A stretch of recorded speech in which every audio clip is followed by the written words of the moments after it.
아멘. 할렐루야. 하나님의 크신 은혜와 평강이 오늘도 변함없이 이른 새벽 주님 앞에 나와 예배한 우리 모두에게, 또 영상으로 예배한 우리 모두에게 가득하시기를 먼저 간절히 축원합니다. 오늘은 사도행전 22장 1절부터 30절의 말씀을 가지고 예루살렘에서 바울의 증언, 예루살렘에서의 바울의 증언이라는 제목으로 하나님의 말씀을 증거하도록 하겠습니다. 사도 바울은 다메섹 도상에서 부활의 주님을 깊이 있게 만나고 그의 삶이 완전히 달라지게 되었습니다. 그는 예수님을 알미에 있어서 자신이 가진 모든 것을 배설물로 여긴다라고 그렇게 고백했습니다. 그리고 실제로 그의 삶의 모든 것을 들어한 채 그는 유럽으로 또 아시아로 복음을 전하게 됩니다. 그 과정 가운데 목숨의 위협도 있었고 또 억울한 일도 당하기도 했습니다. 자신의 동족인 유대인들에게 배신자 취급을 당하고 또 미움을 사기도 했던 것이 그의 모습이었습니다. 그럼에도 그는 소위 말하는 3차의 모든 전도 여행을 마치고 또한 예루살렘으로 가면 죽을 것을 알면서도 마침내 그는 그렇게 예루살렘에 이르게 되었습니다. 그리고 21장에서 살핀 것처럼 바울은 유대인들에 사로잡혀 죽을 위기에 처하게 됩니다. 그러나 상황 가운데 바울은 로마의 천부장에 의해 체포되어 일종의 보호를 받게 됩니다. 그 과정 가운데 바울은 유대인들에게 자신을 변호하는 복음을 전하는 연설을 하게 됩니다. 자신이 어떻게 그리스도인을 핍박하는 자에서 이제 복음을 전하는 자로 변하게 되었는지 그는 이야기합니다. 다메섹 도상에서 부활의 주님을 만나게 되었고 나아가 자신을 이방인의 복음을 전파하는 복음 전파자로 세웠음을 그는 그렇게 이야기했습니다. 이 모든 이야기를 듣는 중에 유대인들은 바울로 인해 소동을 벌이게 됩니다. 그 과정 가운데 천부장은 바울을 본격적으로 신문하려고 했는데 그 과정 가운데 그가 로마인임을 알게 되고 그를 공회 앞에 세우게 됩니다. 이런 내용을 다루는 본문은 크게 세 부분으로 나누어 볼 수 있습니다. 먼저 1절부터 16절은 바울의 변호 연설, 즉 자신의 개종의 이야기를 다루고 있으며 17절부터 21절은 이방인의 사도로 부름받은 바울의 이야기를 다루고 있습니다. 또한 22절부터 30절은 바울의 로마 시민권에 관한 이야기를 다루고 있습니다. 드러난 본문의 말씀을 통하여서 이 새벽 하나님께서 우리에게 주시는 그 말씀은 무엇인지 함께 나누고 기도의 제목을 삼고자 합니다. 첫 번째입니다. 하나님과의 깊은 만남이 있어야 합니다. 하나님과의 깊은 만남이 있어야 합니다. 오늘 본문 6절부터 8절은 이렇게 이야기합니다. 가는 중 다메섹에 가까이 갔을 때에 오정쯤 되어 호련히 하늘로부터 큰 빛이 나를 둘러 비치매 내가 땅에 엎드려져 들으니 소리 있어 이르되 사울아 사울아 내가 왜 나를 박해하느냐 하시거늘 내가 대답하되 주님 누구시니까 하니 이르시되 나는 내가 박해하는 나사렛 예수라 하시더라 라고 말씀하고 있습니다. 이것이 소위 바울이 변화되었던 회심 사건의 내용입니다. 부활의 예수님을 만난 그 사건, 오정쯤 되어 비춘 큰 빛, 그리고 들려오는 그 주님의 음성, 함께 있는 다른 사람들은 뭐가 뭔지도 모르는 상황이지만 자신에게는 도저히 부인할 수 없는 그 부활의 예수님을 경험했던 그 경험이 바울로 하여금 온전히 변화되게 하는 그 놀라운 역사가 되었던 사건이었습니다.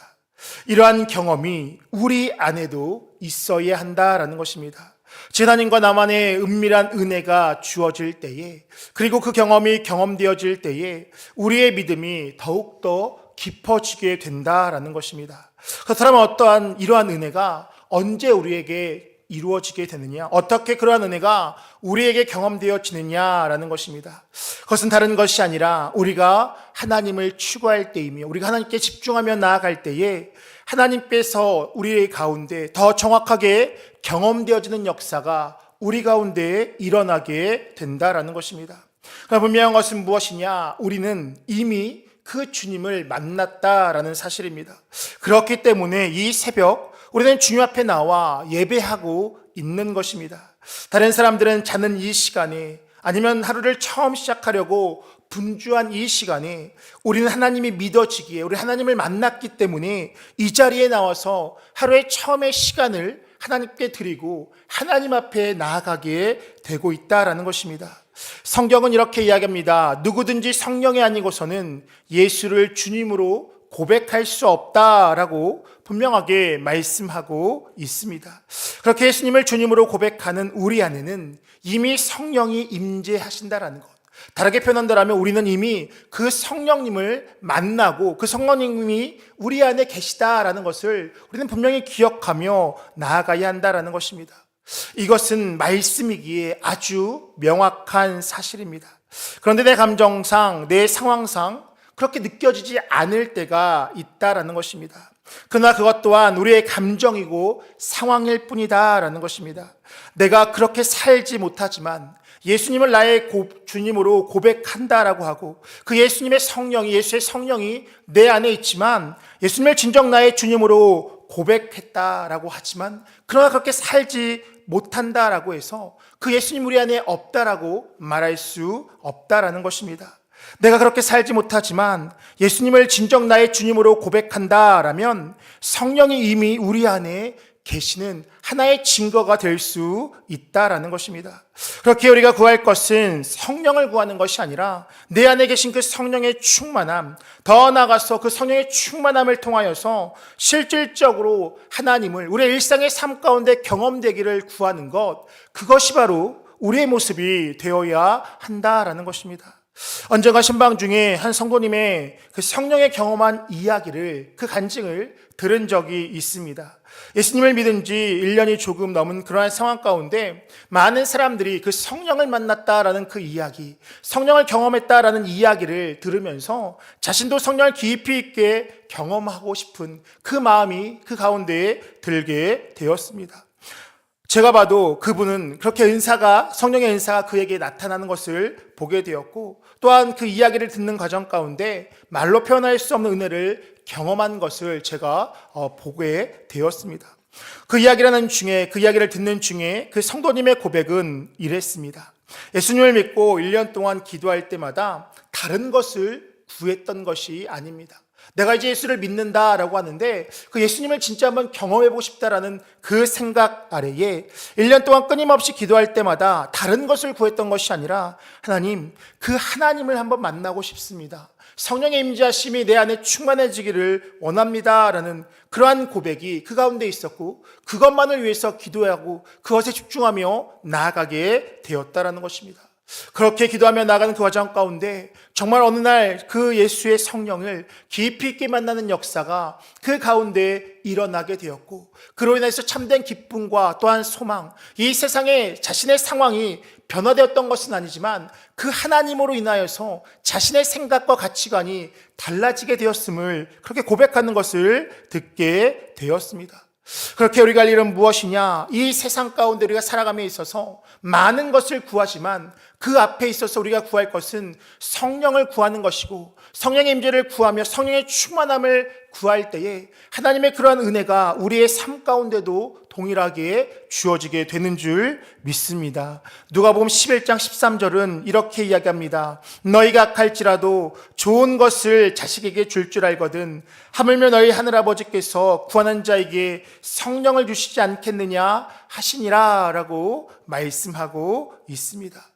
그렇게 우리가 오늘도 하나님 앞에 많은 것들을 구하지만 그 이전에 먼저 하나님의 성령의 충만함을 구하는 것, 그것이 바로 우리의 모습이 되어야 하는 줄 믿습니다. 오늘도 주님을 구함을 통하여서 주님을 깊이 있게 만나고 경험하는, 그래야 해서 하나님의 능력을 경험하며 나아가는 우리 모두의 삶이 되시기를 간절히 축원합니다. 두 번째입니다. 하나님은 우리에게 사명을 허락하셨습니다. 하나님은 우리에게 사명을 허락하셨습니다. 오늘 본문 21절입니다. 나더러 또 이르시되 떠나가라. 내가 너를 멀리 이방인으로 보내리라 하셨느니라 라고 말씀하고 있습니다. 바울은 자신의 회심 사건 이후에 자신이 그렇게 유럽과 아시아를 다니며 복음을 전한 이유에 대해서 하나님께서 자신을 부르셨고 자신을 만나주셨고 사명을 주셨기 때문이다 라고 그렇게 증언하고 있습니다. 예수님은 바울을 만나주셨고 나아가 그에게 사명을 주셨던 것입니다.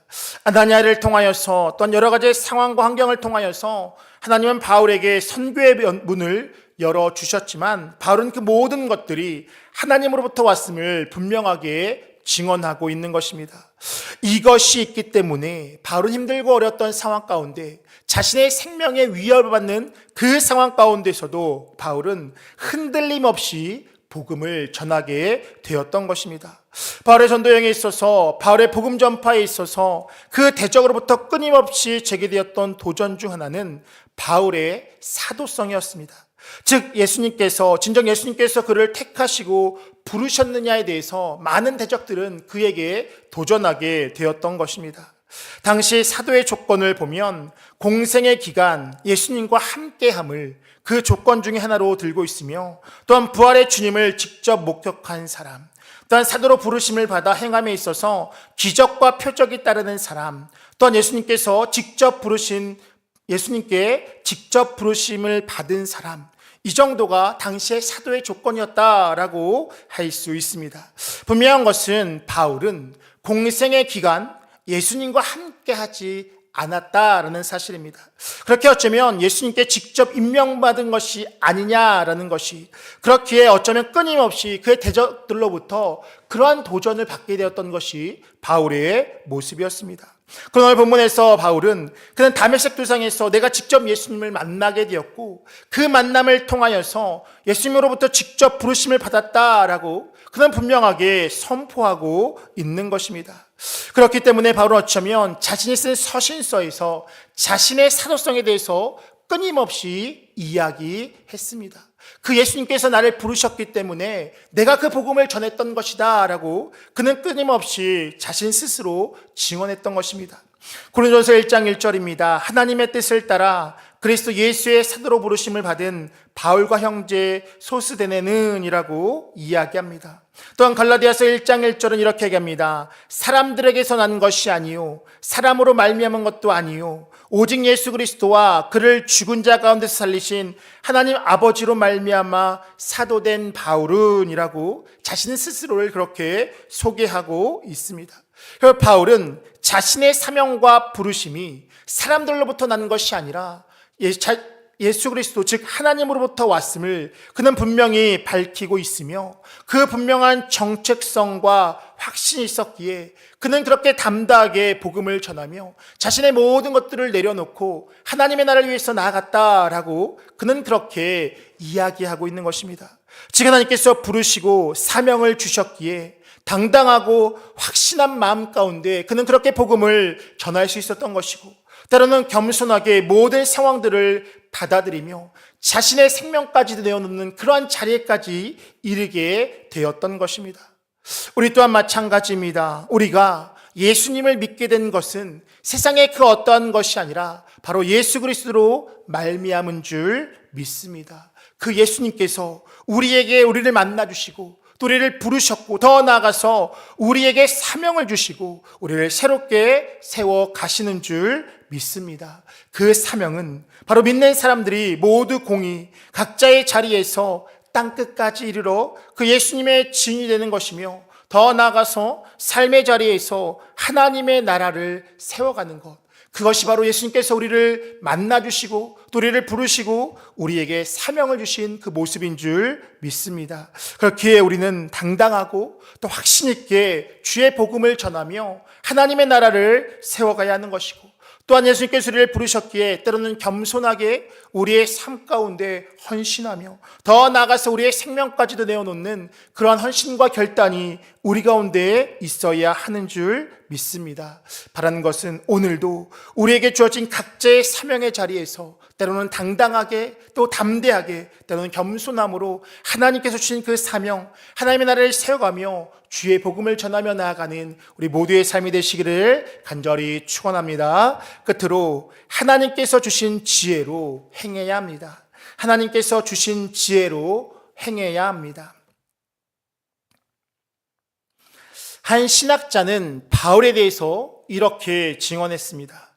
바울은 위대한 전도자였을 뿐만 아니라 천재적인 전도 전략가였다.